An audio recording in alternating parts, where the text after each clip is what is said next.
দ্বিতীয় অধ্যায়, ক্ষমতা হস্তান্তরের ব্যাপারে অনিশ্চয়তা ও পরিণতি। 1970-এর নভেম্বর-ডিসেম্বরের প্রথমার্ধে প্রেসিডেন্ট ইয়াহিয়া খানের সাথে শেখ মুজিবুর রহমানের 3টি গোপন বৈঠক অনুষ্ঠিত হয় ঢাকায় অত্যন্ত প্রীতিকর পরিবেশের মধ্যে। বৈঠকে মুজিব প্রতিজ্ঞা করেন শাসনতন্ত্র প্রণয়ন করার পর সংসদে উত্থাপনের আগে তিনি সেটা প্রেসিডেন্টকে দেখাবেন তার সম্মতির জন্য। তিনি প্রেসিডেন্টকে বলেন 6 দফা পাকিস্তানকে দ্বিখণ্ডিত করার জন্য প্রণীত হয়নি। তিনি আরও বলেছিলেন তার 6 দফা এবং প্রেসিডেন্টের এলএফওতে বর্ণিত 5 নীতির উপর ভিত্তি করেই তিনি তৈরি করবেন দেশের ভবিষ্যৎ শাসনতন্ত্র। শেখ মুজিবুর রহমানের সাথে বৈঠক শেষে প্রেসিডেন্ট সন্তুষ্ট চিত্তে রাওয়ালপিন্ডি ফিরে যান। শেখ মুজিবের সাথে তিনটি গুরুত্বপূর্ণ বৈঠক করার পর তার দৃঢ় বিশ্বাস জন্মায় যে সাধারণ নির্বাচন যথাসময়ে অনুষ্ঠিত করার সিদ্ধান্ত সঠিক এবং একমাত্র নির্বাচন অনুষ্ঠিত করার মাধ্যমেই পাকিস্তানের ঐক্য বজিয়ে রাখা সম্ভব। নির্বাচনী প্রচারণার গতিধারা থেকে পশ্চিম পাকিস্তানে এটাই পরিষ্কার হয়ে ওঠে যে মুজিবের মতো একচ্ছত্র আধিপত্য পশ্চিম পাকিস্তানের কোনো নেতাই অর্জন করতে পারবেন না।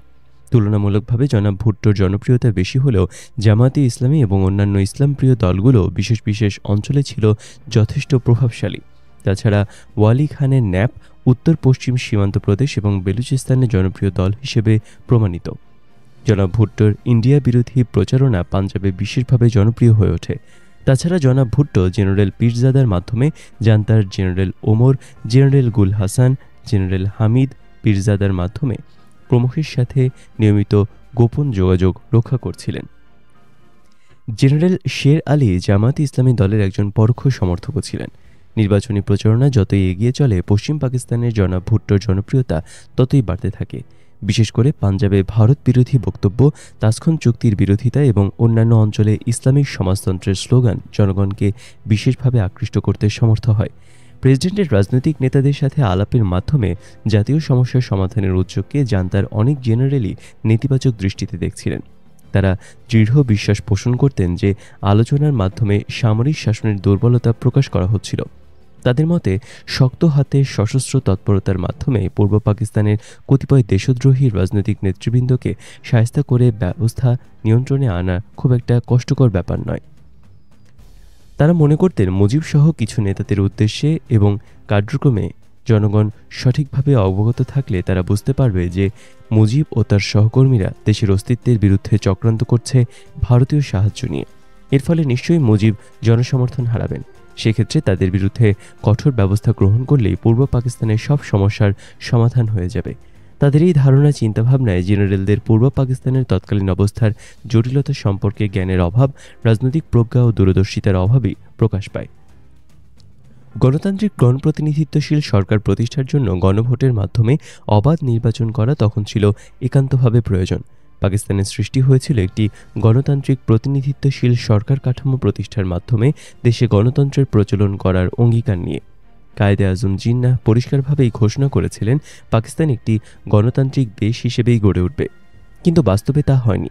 জন্মলগ্ন থেকেই পাকিস্তানে গণভোটের মাধ্যমে নিরপেক্ষ নির্বাচন করে কোনো সরকার গঠিত হয়নি। সর্বপ্রথম প্রাদেশিক নির্বাচন করা হয় ব্রিটিশ আমলে 1946 সালে সীমিত ভোটাধিকারের ভিত্তিতে। এরপর 1951 এবং 1954 সালে গণভোটের মাধ্যমে প্রাদেশিক নির্বাচন করা হলেও কেন্দ্রীয় সরকার গঠন করা হলে প্রাদেশিক সংসদ সদস্যদের পরোক্ষ ভোটের মাধ্যমে। 1951 এবং 1954 সালে নির্বাচন অবাধ এবং নিরপেক্ষভাবে সংগঠিত হয়নি। নির্বাচন দুটি ছিল প্রহসন মাত্র। সরকারি দলের কারচুপি, প্রশাসন যন্ত্রের পক্ষপাতিত্ব, ব্যালট বাক্স ছিনতাই, ভুয়া ভোট প্রদান, বিরোধী দলীয় প্রার্থীদের অযথা হয়রানি এবং কিডন্যাপিং, এমনকি প্রশাসন কর্তৃপক্ষ দ্বারা বিরোধী দলীয় প্রার্থীদের বিরুদ্ধে মিথ্যা অভিযোগ এনে নির্বাচনের প্রাক্কালে কারাবন্দী করে সরকারি দলের প্রার্থীকে বিজয়ী ঘোষণার জঘন্য প্রচেষ্টার পরিপ্রেক্ষিতে নির্বাচন দুটো গ্রহণযোগ্যতা হারায়।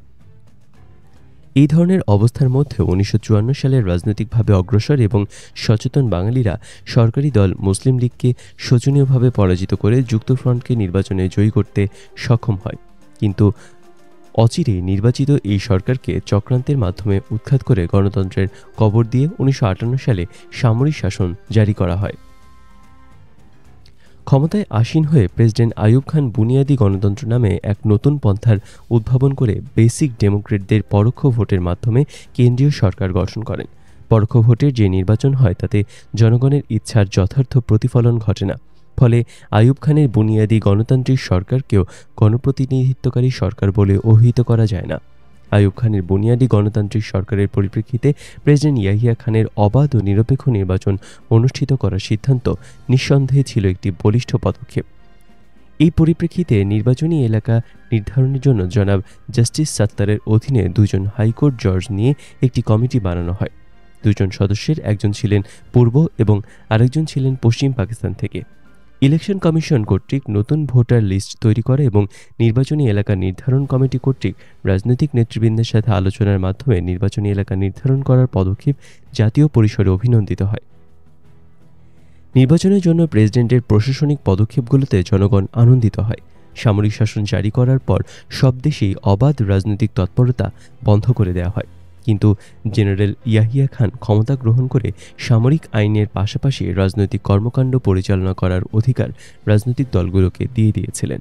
অবশ্য মার্শাল ল রেগুলেশন 60 অনুযায়ী বর্ণিত নীতিগুলো মেনে নিয়ে রাজনৈতিক কর্মকাণ্ড পালনের অধিকার লাভ করে রাজনৈতিক দলগুলো। রেগুলেশন 60-তে বলা হয়, যে কোনো ব্যক্তি কিংবা দল হিংসাত্মক কোনো কর্মকাণ্ড, আঞ্চলিক বিদ্বেষ এবং পাকিস্তানের আদর্শের বিরুদ্ধে কোনো বক্তব্য রাখতে পারবে না। ধর্মের ব্যাপারেও কোনো মন্তব্য রাখা যাবে না। কিন্তু নির্বাচনী প্রচারণায় পূর্ব পাকিস্তানে আওয়ামী লীগের নেতৃবৃন্দ রেগুলেশন 60-এর খেলাপ করেন। তারা সভা সমাবেশে পশ্চিম পাকিস্তান বিরোধী বক্তব্য রেখে বাঙালি জাতীয়তাবাদের চেতনায় জনগণকে উদ্বুদ্ধ করার চেষ্টা করতে থাকেন। তরুণ ছাত্র সমাজ এবং শ্রমিকরা জঙ্গি ভাব ধারণ করে প্রতিপক্ষের সভায় সমাবেশ ভণ্ডুল করে দিতে থাকে। তারা ধ্বংসাত্মক কার্যক্রমের মাধ্যমে লুটপাট ও বিশৃঙ্খলা সৃষ্টি করে সাধারণ জনগণের শান্তি বিঘ্নিত করে। এই সুযোগ গ্রহণ করে সামরিক জান্তার অনেকেই প্রেসিডেন্ট ইয়াহিয়া খানকে দুর্বল বলে অভিহিত করেন। তাদের এই অভিযোগকে খণ্ডাতে গিয়ে প্রেসিডেন্টকে বলতে হয়, তার ক্ষমতা হস্তান্তর করে রাজনৈতিক সরকার কায়েমের মাধ্যমে দেশে গণতন্ত্রের প্রতিষ্ঠার সৎ ইচ্ছাকে তার দুর্বলতা বলে কেউ মনে করলে সেটা ভুল হবে।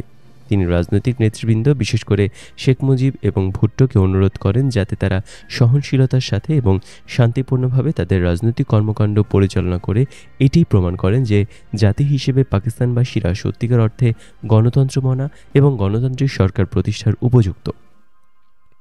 কিন্তু তার এই আন্তরিক অনুরোধ তৎকালীন রাজনৈতিক পরিস্থিতিতে কোনো নেতার উপরই তেমন একটা প্রভাব ফেলতে পারেনি। বিভিন্ন পার্টির কার্যকলাপই এর পক্ষে যুক্তি দেয়। 1970-এর নির্বাচনে মোট 24টি রাজনৈতিক দল অংশগ্রহণ করে। এদের মধ্যে অনেকগুলো দলই ছিল অতি ক্ষুদ্র এবং রাজনৈতিক তৎপরতা কিংবা সাংগঠনিক শক্তির দিক দিয়ে প্রায় অনুল্লেখযোগ্য।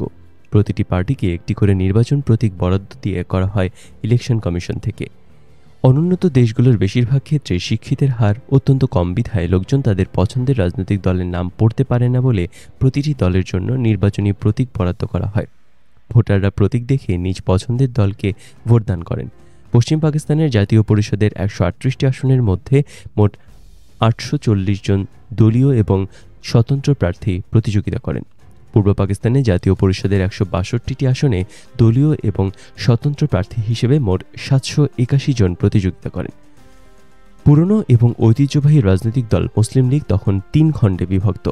জামায়াতে ইসলামী এবং জমিয়াতে উলামায়ে ইসলাম দুটি মুখ্য দক্ষিণপন্থী দলের জন্ম ইতিহাস শুরু হয় স্বাধীনতার পূর্বকাল থেকেই। স্বাধীনতার পর সৃষ্ট আওয়ামী লীগ ছিল পূর্ব পাকিস্তানের সবচেয়ে পুরনো এবং সর্ববৃহৎ সংগঠন। অতি অল্প সময়ে আইয়ুব বিরোধী আন্দোলনের মাধ্যমে ভুট্টোর পিপিপি পশ্চিম পাকিস্তানের জনপ্রিয় রাজনৈতিক দলে পরিণত হয়। 50 দশকের মাঝামাঝি পাকিস্তান যখন মার্কিন যুক্তরাষ্ট্রের সাথে বিশেষ বন্ধুরাষ্ট্র রূপে সম্পর্ক স্থাপন করে, তখন থেকেই পাকিস্তানের কমিউনিস্ট পার্টিগুলো নিষিদ্ধ ঘোষণা করা হয়। পাকিস্তানের পররাষ্ট্রনীতির প্রশ্নে 1957 সালে আওয়ামী লীগ দ্বিখণ্ডিত হয়ে যায়। মাওলানা ভাসানীর নেতৃত্বে গঠিত হয় ন্যাশনাল আওয়ামী পার্টি। পরে ন্যাশনাল আওয়ামী পার্টি 2 ভাগে বিভক্ত হয়ে যায় মস্কোপন্থী এবং পিকিংপন্থী হিসেবে। 1947 সালের পর ইন্ডিয়ান ন্যাশনাল কংগ্রেসের অংশ বিশেষের নাম পরিবর্তন করে পাকিস্তান ন্যাশনাল কংগ্রেস রাখা হয়। 70-এর দশকে পাকিস্তানের রাজনীতির 2টি বিশেষ গুরুত্বপূর্ণ বিষয় এখানে উল্লেখযোগ্য। প্রথমত, জাতীয় পরিসরে পাকিস্তানের 2 অংশের কোনো রাজনৈতিক দলেরই তেমন কোনো প্রভাব ছিল না। দ্বিতীয়ত, ব্যক্তি হিসেবে কোনো রাজনৈতিক নেতারই জাতীয় পরিসরে পাকিস্তানের 2 অংশে কোনো জনপ্রিয়তা ছিল না। শেখ মুজিব ও তার দল আওয়ামী লীগ পূর্ব পাকিস্তানের সবচেয়ে জনপ্রিয় নেতা এবং দল হিসেবে গড়ে ওঠে। এবং পশ্চিম পাকিস্তানে জনাব ভুট্টো ও তার পার্টি পিপিপি অন্যান্য দক্ষিণপন্থী দলগুলোকে পেছনে ফেলে সবচেয়ে জনপ্রিয় নেতা এবং দল হিসেবে আবির্ভূত হয়। ফলে নির্বাচনী প্রচারণার সাথে সাথে পাকিস্তানের দুই অংশে আঞ্চলিক মেরুকরণ প্রক্রিয়াও বাড়তে থাকে। পাকিস্তানের ঐক্যের প্রতি হুমকিস্বরূপ এই ধরনের প্রক্রিয়ায় অনেকেই বিশেষভাবে শঙ্কিত হয়ে পড়ে। পরবর্তী পর্যায়ে জাতীয় পরিষদ নির্বাচনে যে দুটি রাজনৈতিক দল সংখ্যাগরিষ্ঠতা লাভ করে, জয়লাভ করে, তারা প্রকৃত অর্থে আঞ্চলিক দল হিসেবে বিজয়ী হয়, জাতীয় দল হিসেবে নয়। এখানে পাকিস্তানের শেষ অঙ্কের দুই নায়ক এবং তাদের রাজনৈতিক দলের ঘোষণাপত্র নিয়ে আলোচনা করার প্রয়োজনীয়তা অনুভব করছি। শেখ মুজিব ও তার আওয়ামী লীগের ঘোষণাপত্র ও নির্বাচনী প্রচারণা ছিল সম্পূর্ণভাবে 6 দফা ভিত্তিক। পূর্ব পাকিস্তানের সংখ্যাগুরু মুসলমান জনগণের ধর্মীয় চেতনার প্রতি শ্রদ্ধাশীল থেকে শেখ মুজিব ঘোষণা করেন, ইসলাম আমাদের ধর্ম। কোরআন সুন্নাহ বিরোধী কোনো আইন দেশের শাসনতন্ত্রে সংযোজিত হতে দেওয়া হবে না বলে আওয়ামী লীগ জনগণের কাছে ওয়াদাবদ্ধ। পরে অবশ্য এই বক্তব্যের মাধ্যমে দেয়া ওয়াদার তিনি বরখেলাপ করেন। স্বাধীন বাংলাদেশ হওয়ার পর মুজিব রাষ্ট্রীয় নীতি হিসেবে ধর্মনিরপেক্ষতার ভূত চাপিয়ে দেন গোটা দেশবাসীর উপর। নির্বাচনী প্রচারণাকালে শেখ মুজিব পরিষ্কার করে জনভাষায় বক্তৃতা করেন, 6 দফা পাকিস্তানকে ধ্বংস করার জন্য তৈরি হয়নি। পাকিস্তানের ফেডারেল গভর্নমেন্টকে কার্যকরী করার জন্যই 6 দফা প্রণীত হয়েছে। পাকিস্তানের জন্ম হয়েছে টিকে থাকার জন্য। কোনো শক্তি পাকিস্তানকে ধ্বংস করতে পারবে না। কিন্তু বাংলাদেশের স্বাধীনতার পর একই শেখ মুজিব বলেন, 1968 সাল থেকেই নাকি তিনি বাংলাদেশ স্বাধীনতার পরিকল্পনা গ্রহণ করেন। তিনি আরও বলেন, 1948 সালেই সূত্রপাত ঘটে স্বাধীনতা আন্দোলনের। 1952, 54, 62, 69 এবং 70-এর গণ আন্দোলনে পরিপক্কতা লাভ করে স্বাধীনতার চেতনা। ফলে 1971-এর স্বাধীনতা সংগ্রামের মাধ্যমে সৃষ্টি হয় বাংলাদেশ।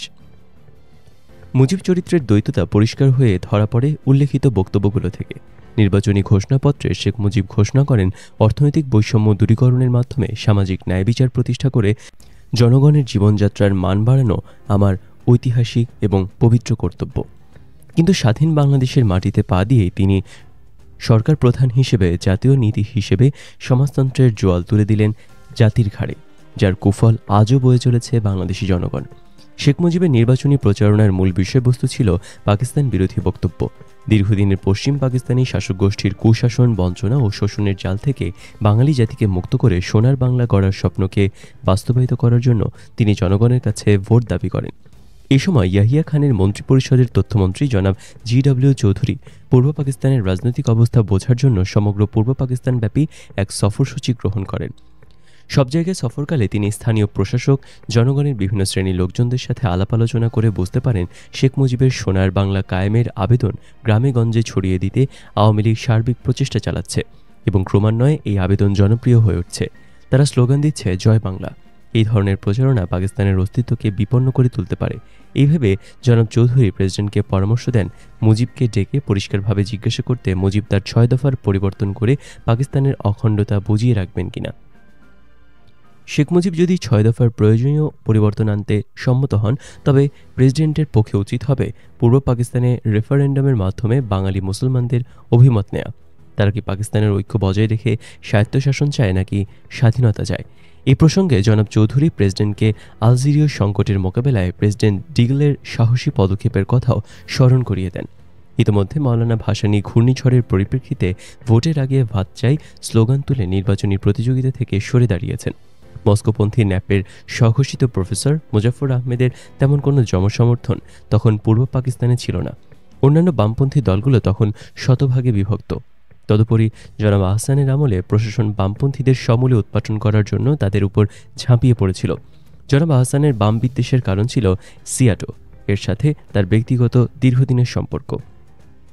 সামরিক জান্তার সদস্যদের রাজনৈতিক এবং আন্তর্জাতিক সম্পর্ক সম্বন্ধে জ্ঞানের অভাবেই জনাব আহসান কমিউনিস্টদের বিরুদ্ধে এমন এক সময় অভিযান পরিচালনা করেছিলেন যখন গণচীন পাকিস্তানের বন্ধুরাষ্ট্র রূপে সম্পর্ক উন্নয়নের জন্য পদক্ষেপ গ্রহণ করে। ফলে আহসানের মাওলানা ভাসানী বিদ্বেষ কিংবা কমিউনিস্ট বিদ্বেষ নীতি পাকিস্তান চীন সম্পর্কে বিরূপ প্রতিক্রিয়ায় সৃষ্টি করে। গভর্নর আহসানের অধীনে কমিউনিস্ট নিষেধাজ্ঞা অনেক চীনপন্থী রাজনৈতিক নেতা এবং কর্মীকে আত্মাহুতি দিতে হয়। ফলে 1971-এর নভেম্বর মাসে জনাব ভুট্টো যখন পিকিং যান ভারতীয় আগ্রাসনের বিরুদ্ধে চীনের সমর্থন লাভ করার আশায়, তখন চীনা নেতৃবৃন্দ তাকে জানান পূর্ব পাকিস্তানে অসংখ্য চীনপন্থী রাজনৈতিক নেতা এবং কর্মীকে হত্যা করা হয়েছে। তারা 60 জন নেতার নামের একটি লিস্টও জনাব ভুট্টোর কাছে পেশ করেন। এদিকে মস্কোপন্থী দলগুলো তখন পড়েছে এক মহাবিপদে। তারা ঠিক বুঝে উঠতে পারছিল না কাকে সমর্থন করলে তাদের সুবিধা হবে। এতদিন মস্কো পশ্চিম পাকিস্তানের ন্যাপকেই সমর্থন জুগিয়েছিল, কিন্তু হঠাৎ করে মস্কো বেতার থেকে 16 আগস্ট 1970-এ এক ঘোষণায় বলা হলো আওয়ামী লীগে লুকায়িত প্রতিক্রিয়াশীল গোষ্ঠীর মুখোশ আজ খুলে গেছে। তারা আজ মার্কিন সাম্রাজ্যবাদের দালাল হিসেবে দেশকে দ্বিখণ্ডিত করার চক্রান্ত করছে। শেখ মুজিব এবং তার দল আজ পূর্ব পাকিস্তানে বাম এবং প্রগতিশীল রাজনৈতিক শক্তিকে নেতৃত্ব দিচ্ছে। 1967 সালে মস্কোর মনোভাব আওয়ামী লীগের প্রতি ছিল বৈরী ভাবাপন্ন, কিন্তু পরবর্তী পর্যায়ে আওয়ামী লীগের প্রতি ভারতীয় প্রীতির ফলে মস্কো তার মনোভাবও পরিবর্তন করে। শেখ মুজিব সর্বদাই চীনের প্রতি বৈরী মনোভাব পোষণ করতেন। পাকিস্তান চীন বন্ধুত্বকে তিনি উস্কানিমূলক বলেই মনে করতেন। রাজনৈতিক দলগুলো তখন মুজিবের মোকাবেলা করতে অসমর্থ। আর্থিক এবং সাংগঠনিক দুর্বলতাই ছিল এর মূল কারণ। পূর্ব পাকিস্তানের শহুরে বুদ্ধিজীবী, ছাত্র সমাজ, সাংবাদিক, ব্যবসায়ী আমলাদের বৃহৎ অংশ তখন শেখ মুজিবের পক্ষে। গণমাধ্যমগুলো তখন ঝুঁকে পড়েছে শেখ মুজিবের প্রতি। সর্বোপরি গভর্নর আহসান স্বয়ং শেখ মুজিবের প্রতি সম্পূর্ণ আস্থাশীল। মুজিবের প্রতি তার মনোভাব অনুকূল বুঝতে পেরে পুরো প্রশাসন তখন মুজিব ও তার দলের সাথে সহযোগিতা করে চলেছে। এভাবেই ক্রমান্বয়ে মুজিব হয়ে ওঠেন পূর্ব পাকিস্তানের একমাত্র নেতা, আর তার দল হয়ে ওঠে সবচেয়ে জনপ্রিয় রাজনৈতিক সংগঠন। এবার আলোচনায় আসা যাক ভুট্টো ও তার নির্বাচনী ঘোষণাপত্রের বিষয়। পূর্ব পাকিস্তানে বাঙালি জাতীয়তাবাদের স্লোগান তুলে সমগ্র জনগণকে মুজিব যেভাবে নিজের দলের প্রতি আকৃষ্ট করতে সক্ষম হয়েছিলেন, ভুট্টোর পক্ষে তেমন একটা স্লোগানের মাধ্যমে পশ্চিম পাকিস্তানের সমগ্র জনগণকে তার দলের প্রতি আকৃষ্ট করা কিছুতেই সম্ভব ছিল না। কারণ পশ্চিম পাকিস্তানের 4টি প্রদেশের রাজনৈতিক চাহিদা ছিল ভিন্ন। তাই ভুট্টোকে 4 প্রদেশের চাহিদার সঙ্গে সঙ্গতি রেখে ক্ষেত্র বিশেষে বিভিন্ন প্রকার প্রচারণার সাহায্য গ্রহণ করতে হয়েছিল। তাই তাকে ভারত বিরোধী বক্তৃতা করতে হয়, বলতে হয় 1 ইউনিটের বিরুদ্ধে। তাকে একদিকে খুশি রাখতে হয় জমিদার শ্রেণীকে, অপরদিকে তাকে বলতে হয় ভূমি সংস্কারের পক্ষে। ইসলামপন্থীদের খুশি করতে গিয়ে তাকে বলতে হয় ইসলামিক সমাজতন্ত্রের পক্ষে। উপরন্তু জেনারেলদের মন জুগিয়ে চলতে গিয়েও তাকে অনেক কৌশল অবলম্বন করতে হয়। তার মুখ্য স্লোগান ছিল ইসলাম আমাদের বিশ্বাস, গণতন্ত্র আমাদের নীতি, সমাজতন্ত্র আমাদের অর্থনীতি। তিনি আর্থসামাজিক ব্যবস্থার আমূল পরিবর্তন করে ইসলামিক সমাজতন্ত্র প্রতিষ্ঠার ঘোষণা দেন। ভুট্টো কিন্তু মুজিবের 6 দফা সম্পর্কে কোনো বক্তব্যই তার প্রচারণায় বলেননি। এই ব্যাপারে তিনি আগাগোড়াই কোনো মন্তব্য করা থেকে বিরত থাকেন। পূর্ব পাকিস্তানের নির্বাচনী প্রচারণা চালাবার ব্যাপারেও তার কোনো গরজ পরিলক্ষিত হয়নি। এ থেকেই স্পষ্ট বোঝা যায় শুধুমাত্র পশ্চিম পাকিস্তানে তার ক্ষমতার ভিত্তিকে সুদৃঢ় করে তোলাই ছিল তার একমাত্র উদ্দেশ্য। পাকিস্তানের ঐক্যের ব্যাপারে তিনি ছিলেন নির্লিপ্ত। যদিও পাকিস্তানের অখণ্ডতা বজিয়ে রাখার প্রশ্নটি ছিল তখনকার মূল রাজনৈতিক সমস্যা। দক্ষিণপন্থী এবং মস্কোপন্থী রাজনৈতিক দলগুলোর মধ্যে অবস্থা তুলনামূলকভাবে পশ্চিম পাকিস্তানে ভালো হলেও ভুট্টোর প্রগতিশীল চিন্তাধারার মোকাবেলায় তারা তাদের পুরনো ধ্যান ধারণা, যেমন ইসলামী আদর্শ, শক্তিশালী কেন্দ্রীয় সরকার প্রভৃতি আন্দোলন দিয়ে জনগণকে আকৃষ্ট করতে ব্যর্থ হন। দীর্ঘ আইয়ুব বিরোধী আন্দোলনের ফলে পশ্চিম পাকিস্তানের জনগণের রাজনৈতিক চেতনার মান বেড়ে গিয়েছিল। পুরনো কথায় কিংবা শুধুমাত্র ধর্মের দোহাই দিয়ে তাদের মন জোগানো পুরনো নেতাদের পক্ষে অসম্ভব হয়ে পড়ে। এই সুযোগ পূর্ণমাত্রায় গ্রহণ করতে সমর্থ হয়েছিলেন জনাব ভুট্টো। তিনি পশ্চিম পাকিস্তানের প্রতিটি অঞ্চলে গিয়ে সেই অঞ্চলের জনগণের দাবি দেওয়ার উপর ভিত্তি করে তার নির্বাচনী প্রচারণা শুরু করেন। বক্তা হিসেবে তিনি ছিলেন শেখ মুজিবের সমতুল্য। তার জ্বালাময়ী বক্তৃতা পশ্চিম পাকিস্তানের জনগণকে বিমোহিত করতে সক্ষম হয়। তার আবেদনে বিশেষ করে সাড়া দেয় ছাত্র ও তরুণ সমাজ। ইতোমধ্যে পশ্চিমা গণমাধ্যমগুলি শেখ মুজিবের বিজয় সুনিশ্চিত বলে প্রচারণা করতে শুরু করে। শেখ মুজিব নির্বাচনে একক সংখ্যাগরিষ্ঠতা লাভ করে জয়লাভ করবেন, এই বিষয়ে সবাই তখন প্রায় একমত। মার্কিন যুক্তরাষ্ট্রের সাথে প্রেসিডেন্ট জনসনের আমলে পাকিস্তানের সম্পর্কে অবনতি ঘটে পাকিস্তান চীন বন্ধুত্বকে কেন্দ্র করে। কিন্তু 1969 সালে নিক্সন প্রেসিডেন্ট হওয়ার পরপরই সম্পর্ক আবারও উষ্ণ হয়ে ওঠে। তখন জনাব এ ব্লাড ঢাকায় মার্কিন কনসাল জেনারেল হিসেবে নিযুক্ত ছিলেন। তার সন্দেহজনক কার্যকলাপ পাকিস্তানের জাতীয় স্বার্থের পরিপন্থী হিসেবে পরিগণিত হয়। তিনি শেখ মুজিবের প্রতি ব্যক্তিগতভাবে সহানুভূতিশীল হয়ে ওঠেন। তিনি ও তার প্রচারণায় ফোর্ড ফাউন্ডেশন এর আর্থিক মদতপুষ্ট কয়েকজন মার্কিন ইকোনমিস্ট শেখ মুজিবের উদ্দেশ্যে প্রতি সমর্থন যোগাতে থাকেন।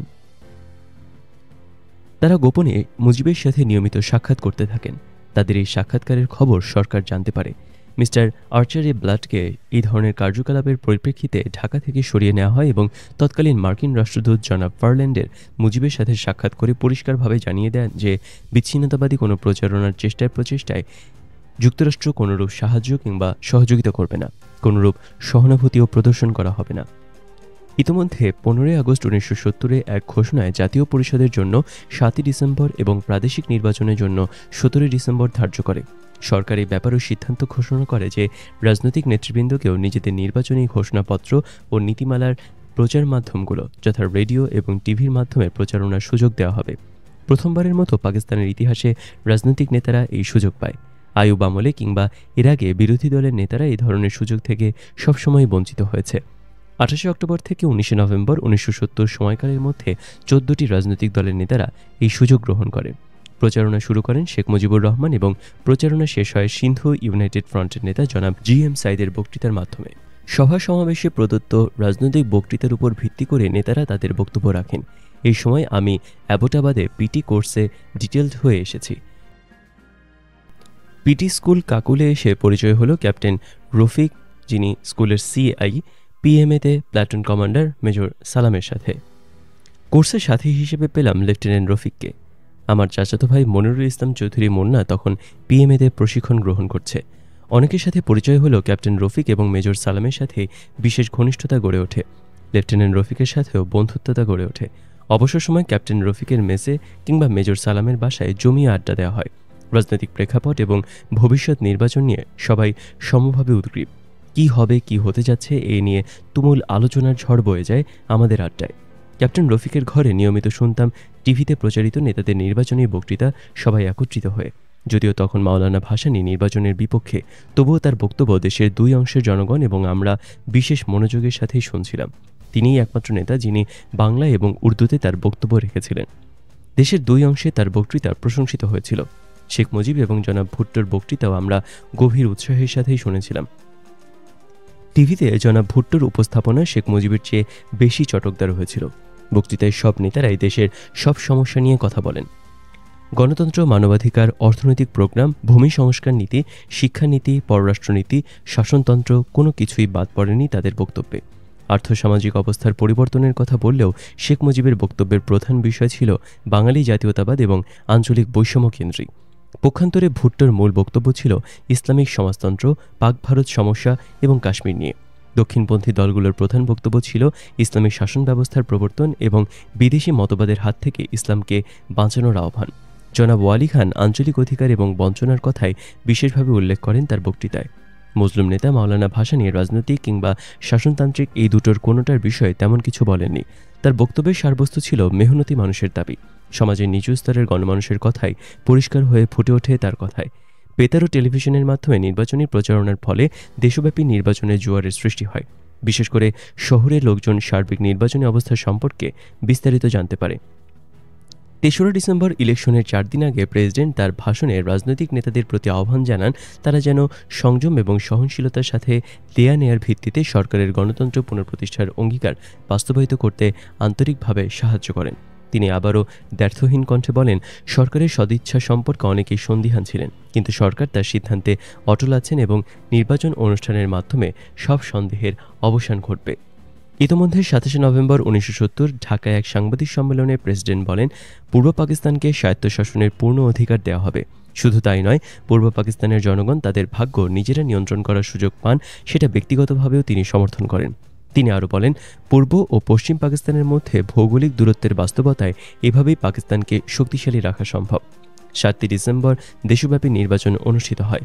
পূর্ব পাকিস্তানে মুজিব এবং আওয়ামী লীগের একচ্ছত্র বিজয়ে জনগণ খুব একটা বিস্মিত হয়নি। আওয়ামী লীগের জয় ছিল সুনিশ্চিত। পূর্ব পাকিস্তানে 162 আসনের 160টি আওয়ামী লীগ প্রার্থী জয়লাভ করে। বাকি দুজন ছিলেন জনাব নুরুল আমিন এবং চাকমা রাজা ত্রিদীপ রায়। কিন্তু পশ্চিম পাকিস্তানে আওয়ামী লীগ একটি আসনও লাভ করতে পারেনি। পশ্চিম পাকিস্তানে ইসলাম ও মধ্যপন্থী দলগুলোর পরাজয় ঘটে। আশ্চর্যজনকভাবে অপাঞ্জাবি জনাব ভুট্টো এবং তার দল অভূতপূর্বভাবে সাফল্য লাভ করে। 138টি আসনের মধ্যে 81টি আসনেই পিপিপি প্রার্থীরা জয়ী হয়। বাকি 57টি আসন 7টি রাজনৈতিক দল এবং 15 জন স্বতন্ত্র প্রার্থীর মধ্যে ভাগাভাগি হয়। আওয়ামী লীগের মতো একইভাবে পশ্চিম পাকিস্তানে কোনো দলও পূর্ব পাকিস্তানে কোনো আসন লাভ করতে পারেনি। ফলে মুজিব ও ভুট্টো যথাক্রমে হয়ে ওঠেন পূর্ব পাকিস্তান এবং পশ্চিম পাকিস্তানের মূল নেতা। অনেকেই মনে করেছিলেন নির্বাচনের ফলাফল প্রেসিডেন্টকে চমকে দিয়েছিল, কিন্তু তা নয়। প্রেসিডেন্ট এবং জান্তার সবাই নিশ্চিত ছিলেন নির্বাচন দিলে আওয়ামী লীগই জয়ী হবে। সেক্ষেত্রে শেখ মুজিবই হবেন মুখ্য নেতা, সেটা বুঝেই নির্বাচন দিয়েছিলেন প্রেসিডেন্ট ইয়াহিয়া খান। কারণ তিনি বিশ্বাস করেছিলেন শেখ মুজিব নির্বাচনের পর তার ওয়াদা অনুযায়ী ৬ দফার পরিবর্তন করে পাকিস্তানের অখণ্ডতা বজায় রাখবেন। তার দেয়া কথার পরিপ্রেক্ষিতে এবং তার দেয়া প্রস্তাব অনুযায়ী জাতীয় নির্বাচনের সাথে সাথে প্রাদেশিক নির্বাচনও অনুষ্ঠিত করা হয়েছিল। ইলেকশন শেষ হওয়ার পরপরই আমার কোর্স শেষ হয়ে যায়। কোয়েটা থেকে ইতোমধ্যে আমাকে জানানো হয়েছে OW অ্যান্ড JTC কোর্সের জন্য আবারও আমাকে নির্বাচিত করা হয়েছে। ফিরে গিয়ে school of infantry and tactics school থেকে যোগ দিতে হবে। এই খবর পাওয়ার পর সিদ্ধান্ত গ্রহণ করি কোর্সে যোগ দেওয়ার আগে 15 দিনের জন্য হলেও ছুটিতে ঢাকায় যাব সরেজমিনে সবকিছু দেখে আসার জন্য। সেভাবে ছুটির আবেদন করায় ছুটি মঞ্জুর হয়ে যায়। কোর্স শেষে কাকুল থেকেই 3 সপ্তাহের ছুটিতে ঢাকায় যাই জানুয়ারির প্রথম সপ্তাহে। ঢাকার মাটিতে পা দিয়ে বুঝতে পারি রাজনৈতিক পরিবেশ উত্তপ্ত। সবাই ভাবছে রাষ্ট্রীয় ক্ষমতা বাঙালিদের হাতে দিতেই হবে সামরিক জান্তাকে। দীর্ঘদিনের সংগ্রামের পর দেশ শাসনের সুযোগ পাবে পূর্ব পাকিস্তানবাসী। বিভিন্ন মহলের বন্ধুবান্ধবদের সাথে আলোচনায় বুঝতে পারলাম সবাই ধরে নিয়েছে শেখ মুজিবই হবেন দেশের প্রধানমন্ত্রী, এর কোনো গত্যন্তর নেই। শেখ মুজিবকে ক্ষমতা হস্তান্তর না করলে পাকিস্তানও টিকবে না বলেও অভিমত প্রকাশ করলেন অনেকেই। কিন্তু একান্তই যদি ক্ষমতা হস্তান্তর করা হয় তখন মোকাবেলায় রাজনৈতিকভাবে কি করবে আওয়ামী লীগ, কিংবা কি অবস্থায় বা কোথায় গিয়ে ভয়াবহ রূপ নিতে পারে সে সম্পর্কে কারো কোনো পরিষ্কার ধারণা আছে বলে মনে হলো না। পাকিস্তান থেকে বেরিয়ে এসে স্বাধীন বাংলাদেশ গঠনের কোনো পরিকল্পনা রাজনৈতিক নেতৃবৃন্দের আদৌ আছে কিনা সেটাও বোঝা গেল না। সে সময় হঠাৎ করে বাপ্পিদের বাসায় একদিন শেখ কামালের সাথে দেখা হয়ে গেল। সাক্ষাতে আমি তাকে সরাসরি জিজ্ঞেস করলাম ৬ দফার প্রশ্নে কোনো মতবিরোধের ফলে সামরিক জান্তা ক্ষমতা হস্তান্তর নাও করতে পারে, সেক্ষেত্রে আওয়ামী লীগ কি স্বাধীন বাংলাদেশ কায়েম করার জন্য জনগণের প্রতি আহ্বান জানাবে? সেই পরিস্থিতিতে দেশবাসীকে প্রস্তুত করার পদক্ষেপ গ্রহণ করেছে কি আওয়ামী লীগ? সামরিক অভিযান চালানো হলে অবস্থা যে ভয়াবহ আকার ধারণ করবে তার মোকাবেলায় সশস্ত্র সংগ্রামের নেতৃত্ব দেবার জন্য যে মন মানসিকতার প্রয়োজন সেটা আওয়ামী লীগের মতো দলের আছে কি? জনাব শেখ মুজিব বা কী ভাবছেন? আলাপ হচ্ছিল খোলামেলা ঘরোয়া পরিবেশে। একটু ভেবে নিয়ে শেখ কামাল বললেন, বঙ্গবন্ধু গণতান্ত্রিক উপায়ে পূর্ব পাকিস্তান সহ সমগ্র পাকিস্তানে আঞ্চলিক বৈষম্য দূর করে প্রাদেশিক স্বায়ত্তশাসন প্রতিষ্ঠা করার জন্য ওয়াদাবদ্ধ। শান্তিপূর্ণভাবে অনুষ্ঠিত নির্বাচনের ফলে তার দল সংখ্যাগরিষ্ঠতা লাভ করেছে। নির্বাচন অনুষ্ঠানের ব্যাপারে আওয়ামী লীগ সরকারের সাথে যেভাবে সহযোগিতা করেছে, ক্ষমতা হস্তান্তরের ব্যাপারেও আওয়ামী লীগ সব রকম সহযোগিতা করতে প্রস্তুত। নির্বাচিত গণপ্রতিনিধিদের হাতে ক্ষমতা হস্তান্তর করার সদিচ্ছা প্রেসিডেন্ট ইয়াহিয়া খান এবং সামরিক জান্তার আছে বলেই আওয়ামী লীগ বিশ্বাস করে। নির্বাচন হওয়ার পর ক্ষমতা হস্তান্তরের দায়িত্ব সামরিক সরকারের পক্ষে এগিয়ে যাওয়া কিছুতেই সম্ভব নয়। তাছাড়া এই বিষয়ে আলাপের জন্য প্রেসিডেন্ট শীঘ্রই ঢাকায় আসছেন, জানালো কামাল। তার কথা থেকে বুঝতে পারলাম ক্ষমতা হস্তান্তরের ব্যাপারে আওয়ামী লীগ প্রায় নিশ্চিত এবং নিয়মতান্ত্রিক রাজনীতির বাইরে তারা তেমন কিছুই চিন্তা করছে না। প্রেসিডেন্টের সাথে শেখ মুজিবের আসন্ন বৈঠকের উপরও আওয়ামী লীগ বিশেষভাবে আশাবাদী। তার বক্তব্য থেকে বুঝতে পারলাম আপোষ রফার মাধ্যমে যেভাবে নির্বাচন সম্ভব হয়েছে সেভাবেই ৬ দফার বিষয়েও আপোষের মাধ্যমে ক্ষমতার হস্তান্তর সম্ভব হবে সেই মনোভাবে পোষণ করেছেন শেখ মুজিব এবং আওয়ামী নেতৃবৃন্দ। তার মানে প্রেসিডেন্টকে দেওয়া কথা অনুযায়ী ৬ দফাতে প্রয়োজনীয় পরিবর্তন এনে শেখ মুজিব শুধু পাকিস্তানের প্রধানমন্ত্রী হবেন তাই নয়, পাকিস্তানের অখণ্ডতাও বজিয়ে রাখবেন, সেটাও পরিষ্কার হয়ে গেল শেখ কামালের কথায়। পরিশেষে কামালকে আমি জিজ্ঞেস করেছিলাম, ধরো যে কোনো কারণেই হোক না কেন শেষ অবধি বর্তমান সরকার শেখ সাহেবের হাতে ক্ষমতা হস্তান্তর না করে যদি সামরিকভাবে রাজনৈতিক সমস্যার সমাধান করার চেষ্টা করে, সেই অবস্থায় তাদের হামলার বিরুদ্ধে প্রতিরোধ সংগ্রামের জন্য জনগণকে তৈরি করে সশস্ত্র রক্তক্ষয়ী সংগ্রামের জন্য আওয়ামী লীগ কি প্রস্তুত? জবাবে শেখ কামাল বলল, শেখ সাহেব চক্রান্তকারী নন, তিনি গণতন্ত্রে বিশ্বাসী। আঞ্চলিক বৈষম্য দূর করে শাসনতন্ত্র কায়েম করার জন্যই ৬ দফা, পাকিস্তানকে দ্বিখণ্ডিত করার জন্য ৬ দফা নয়। কামাল আরও বলেছিল, আব্বাকে চক্রান্তকারী এবং বিচ্ছিন্নতাবাদী বলে প্রতিপন্ন করার হীন চক্রান্ত আগরতলা ষড়যন্ত্র মামলা যেভাবে ব্যর্থ হয়েছে সেভাবে ভবিষ্যতেও সব চক্রান্ত ব্যর্থ হয়ে যাবে। আমি জানতে চেয়েছিলাম, নির্বাচনের আগে থেকেই সরকার পশ্চিম পাকিস্তান থেকে অস্বাভাবিক হারে সামরিক ইউনিট পূর্ব পাকিস্তানে স্থানান্তরিত করছে, এই ব্যাপারে তারা অবগত আছে কিনা এবং এই ধরনের সিদ্ধান্তের উদ্দেশ্যই বা কী? জবাবে কামাল বলেছিল, ৬৫ সালের পাক ভারত যুদ্ধের পর পূর্ব পাকিস্তান অরক্ষিত বলে যে দাবি ওঠে, সেই পরিপ্রেক্ষিতে পূর্ব পাকিস্তানের নিরাপত্তা জোরদার করার জন্যই এদেশে পদক্ষেপ নেওয়া হয়েছে। এটা তো জনগণেরই বিজয়। তার এই বক্তব্য থেকেও পরিষ্কারভাবে বোঝা যায় শেখ মুজিব কিংবা আওয়ামী লীগের সশস্ত্র সংগ্রামের মাধ্যমে পূর্ব পাকিস্তানকে স্বাধীন করার কোনো পরিকল্পনা ছিল না। তাদের চিন্তাভাবনায় এই ধরনের অস্বচ্ছতার কারণেই ২৫-২৬ মার্চ রাতের শ্বেত সন্ত্রাসের মুখে অসহায় হয়ে পড়েছিল সমগ্র জাতি। আওয়ামী লীগ ব্যর্থ হয়েছিল প্রতিরোধ সংগ্রাম গড়ে তোলার নেতৃত্ব দিতে। আমি অস্ত্রের রাজনীতিতে বিশ্বাস করি না বক্তব্য রেখে বন্দী হয়ে পশ্চিম পাকিস্তানে পাড়ি জমিয়ে হাঁফ ছেড়ে বেঁচেছিলেন শেখ মুজিব। কোনো অনুরোধ, কোনো যুক্তি মানতে রাজি হননি জনগণের নয়নের মণি শেখ মুজিব।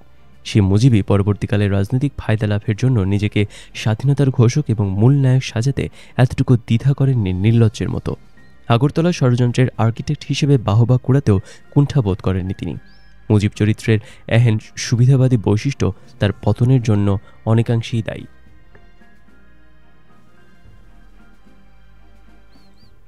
খুব তাড়াতাড়ি আমার ছুটি শেষ হয়ে গেল।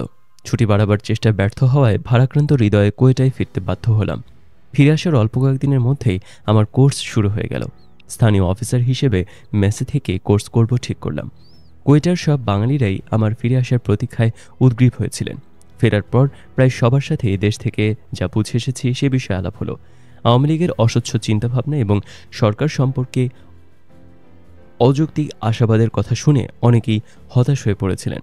যে কোনো সামরিক অভিযানের ফলে কতটা ভয়ানক হতে পারে সেটা শেখ মুজিব এবং আওয়ামী লীগ বুঝতে না পারলেও আমাদের সেটা বুঝতে কোনো কষ্ট হচ্ছিল না।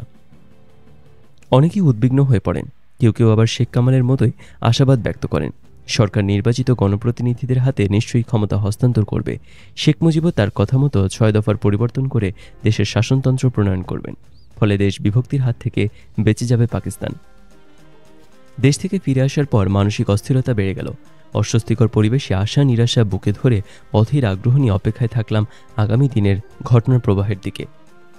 নির্বাচনের পরপরই প্রেসিডেন্ট শেখ মুজিব এবং জুলফিকার আলী ভুট্টোকে অভিনন্দন জানান। তিনি সকল রাজবন্দীদের বিনা শর্তে মুক্তি দেন। তিনি চাচ্ছিলেন যত তাড়াতাড়ি সম্ভব ক্ষমতা হস্তান্তরের ব্যাপারে মুজিব ও ভুট্টোর সাথে আলোচনা শুরু করতে। পাকিস্তানের ২২ পরিবারের এক পরিবারের সদস্য মোহাম্মদ হারুনের মাধ্যমে ইয়াহিয়া খান মুজিবকে ইসলামাবাদ আসার আমন্ত্রণ জানান। হারুন পরিবারের সাথে শেখ মুজিবের অস্বাভাবিক এবং রহস্যজনক সম্পর্ক নিয়ে অনেক প্রশ্ন রয়েছে। হবু প্রধানমন্ত্রী শেখ মুজিব ইসলামাবাদ আসতে রাজি হলেন না। তার এই সিদ্ধান্তে অনেকেই মনে করলেন ভবিষ্যৎ প্রধানমন্ত্রী ইসলামাবাদের পরিবর্তে ঢাকাতেই সব আলোচনা হোক, সেটাই চাচ্ছেন। যাই হোক, মুজিব ইসলামাবাদ আসতে রাজি না হওয়ায় প্রেসিডেন্ট ইয়াহিয়া খানকেই ঢাকায় যেতে হয়েছিল আলোচনার জন্য। তিনি ১৯৭১ সালের ১২ই জানুয়ারি ঢাকায় গমন করেন। ইতোমধ্যে প্রেসিডেন্ট তার মন্ত্রিসভার সদস্যবৃন্দ এবং শাসনতন্ত্র বিষয়ক প্রধান পরামর্শদাতা জনাব জি.ডব্লিউ. চৌধুরীর দ্বারা শাসনতন্ত্রের একটা খসড়াও তৈরি করেন। এই খসড়ার উপর ভিত্তি করে তিনি তার আলোচনা করবেন ঠিক করেছিলেন। খসড়ার রূপরেখা ছিল: ১. কেন্দ্রীয় সরকারের ক্ষমতার একটি নির্দিষ্ট পরিসীমা সংবিধানে থাকবে, বাকি সব ক্ষমতাই থাকবে প্রাদেশিক সরকারের হাতে। পশ্চিম পাকিস্তানের বিভিন্ন প্রদেশগুলোর জন্য কোনো ক্ষমতা কেন্দ্রের হাতে থাকলে তার জন্য আলাদা পরিসীমা নির্ধারণ করতে হবে। পূর্ব পাকিস্তানের ব্যাপারে নির্ধারিত ক্ষমতা ছাড়া সব ক্ষমতাই থাকবে প্রাদেশিক সরকারের হাতে। ২. কেন্দ্রীয় হাতে থাকবে মাত্র কয়েকটি বিষয়, তাছাড়া বেশিরভাগ ক্ষমতাই থাকবে প্রাদেশিক সরকারগুলোর হাতে। ন্যূনতম ৫ থেকে ৬টি বিষয় কেন্দ্রের হাতে থাকবে। ৩. শাসনতন্ত্রে এমন কোনো বিশেষ বিধি রাখা যাবে না যার দ্বারা জাতীয় সংহতি, অর্থনৈতিক পরিকল্পনার সমন্বয় কিংবা সম্পূরকতার অজুহাতে কেন্দ্রীয় সরকার প্রাদেশিক সরকারের উপর কোনোরূপ হস্তক্ষেপ করতে পারে। ১৯৬২ সালের সংবিধানে এই ধরনের বিধি জনগণের কাছে অত্যন্ত অপ্রিয় হয়ে উঠেছিল। আজকের পরিস্থিতিতে অর্থনৈতিক বিষয় কেন্দ্র এবং প্রাদেশিক সম্পর্কের মূল বিষয় বিধায় শাসনতন্ত্রে এই সম্পর্কে নিম্নে বর্ণিত নীতিগুলি সংযোজন করা অপরিহার্য। কেন্দ্রীয় সম্পদ পূর্ব পাকিস্তান এবং পশ্চিম পাকিস্তানের ৪টি প্রদেশের মাঝে জনসংখ্যা অনুপাতে বরাদ্দ করার বিধান থাকতে হবে। প্রাদেশিক ঋণ এবং সাহায্য কেন্দ্রীয় সরকারের মাধ্যমে গৃহীত হবে এবং এই বিষয়ে সব চুক্তি করার অধিকার থাকবে কেন্দ্রের হাতে। কেন্দ্রীয় খরচ, রাজস্ব এবং উন্নয়ন খাতের সব খরচা জনসংখ্যা অনুপাতে কিংবা আধা আধিভাবে পূর্ব পাকিস্তান এবং পশ্চিম পাকিস্তানের ৪টি প্রদেশের মাঝে ভাগ করার বিধি সংবিধানে থাকবে। রাজস্ব ব্যবস্থা হবে প্রাদেশিক। সব রকম কর কিংবা রাজস্ব আদায় করার ক্ষমতা থাকবে প্রাদেশিক সরকারের হাতে। কেন্দ্রীয় সরকারের জন্য রাজস্বের একটি অংশ বরাদ্দ করে দিতে হবে শাসনতন্ত্রে। কেন্দ্রীয় সরকারের প্রশাসনিক বিভাগগুলো অর্থাৎ সাংবিধানিক, প্রশাসনিক এবং আইন বিভাগ পূর্ব পাকিস্তান এবং পশ্চিম পাকিস্তানের রাজধানী ঢাকা এবং ইসলামাবাদে এমনভাবে স্থাপন করতে হবে যাতে করে ভৌগোলিক দূরত্বের ফলে দেশের দুটি অংশ পরস্পর থেকে বিচ্ছিন্ন মনে না করে। কেন্দ্রীয় বিষয় সংক্রান্ত বিভাগীয় দপ্তর ঢাকাতেও রাখতে হবে। কেন্দ্রীয় সরকারের জন্য বিভিন্ন পর্যায়ে লোক নিয়োগের পূর্ব পাকিস্তান এবং পশ্চিম পাকিস্তানের 4টি প্রদেশ থেকে জনসংখ্যা অনুপাতে কিংবা আধাআধিভাবে বিধান সংবিধানে থাকতে হবে। কেন্দ্রীয় সরকারের বিভিন্ন বিভাগে জয়েন্ট সেক্রেটারি এবং তার উপর সর্বপরিসরে পূর্ব পাকিস্তান এবং পশ্চিম পাকিস্তান থেকে নিয়োজিত কর্মকর্তাদের আনুপাতিক বৈষম্য দূর করার উদ্যোগ গ্রহণের সুস্পষ্ট বিধান থাকতে হবে। জনাব চৌধুরী খসড়া রিপোর্টে পরিষ্কারভাবে উল্লেখ করেন যে পূর্ব পাকিস্তান তার ন্যায্য অধিকার থেকে সর্বদাই বঞ্চিত হয়ে এসেছে। অর্থনৈতিক বরাদ্দ, রাজস্ব বণ্টন, উন্নয়ন খাতে ব্যয়, বৈদেশিক মুদ্রা এবং সাহায্য প্রভৃতি সব ক্ষেত্রে পূর্ব পাকিস্তান জন্মলগ্ন থেকেই তাদের ন্যায়সঙ্গত অধিকার থেকে বঞ্চিত হয়ে এসেছে। ফলে পূর্ব পাকিস্তানের সার্বিক উন্নয়ন বিঘ্নিত হয়েছে এবং পূর্ব পাকিস্তান পশ্চিম পাকিস্তানের পশ্চাৎভূমিতে পরিণত হয়েছে। পাকিস্তানের ঐক্যের স্বার্থে এই দুঃখজনক অবস্থার পরিবর্তন অপরিহার্য। ক্রমান্বয়ে এই বৈষম্য দূরীকরণের নীতি গ্রহণ করার কোনো বিকল্প নেই। এই সত্যকে মেনে নিয়ে সার্বিক বৈষম্য দূরীকরণের মাধ্যমেই পাকিস্তানের ঐক্য বজায় রেখে দেশগুলোকে শক্তিশালী করা সম্ভব। আঞ্চলিক বৈষম্য নিরসন করতে পারলেই রাজনৈতিক স্থিতিশীলতা ফিরে আসবে। এই ব্যাপারে আন্তরিক এবং বাস্তব পদক্ষেপ গ্রহণ করলেই পূর্ব পাকিস্তানের জনগণের মনে জাতীয় ঐক্য এবং একাত্মতা বৃদ্ধি পাবে। ফলে বিগত 2 দশকের শোষণ নিপীড়নের জ্বালা ভুলে তারা আবারও দেশপ্রেমে উদ্বুদ্ধ হয়ে পশ্চিম পাকিস্তান বিরোধী মনোভাব ত্যাগ করে পাকিস্তানকে শক্তিশালী রাষ্ট্র হিসেবে গড়ে তোলার সুযোগ পাবেন। শাসনতন্ত্র, অর্থনৈতিক এবং রাজস্ব সংক্রান্ত ব্যবস্থার বিশদ বিবরণ রাখা সম্ভব নয়, তাই শাসনতন্ত্রের বিধি অনুযায়ী প্রতিষ্ঠিত সংগঠনের উপর দায়িত্ব আরোপ করা হবে, যাতে করে উক্ত সংগঠন এমনভাবে আইন এবং নীতি প্রণয়ন করবে যাতে অতীতের শোষণ প্রক্রিয়ার পুনরাবৃত্তি না ঘটে।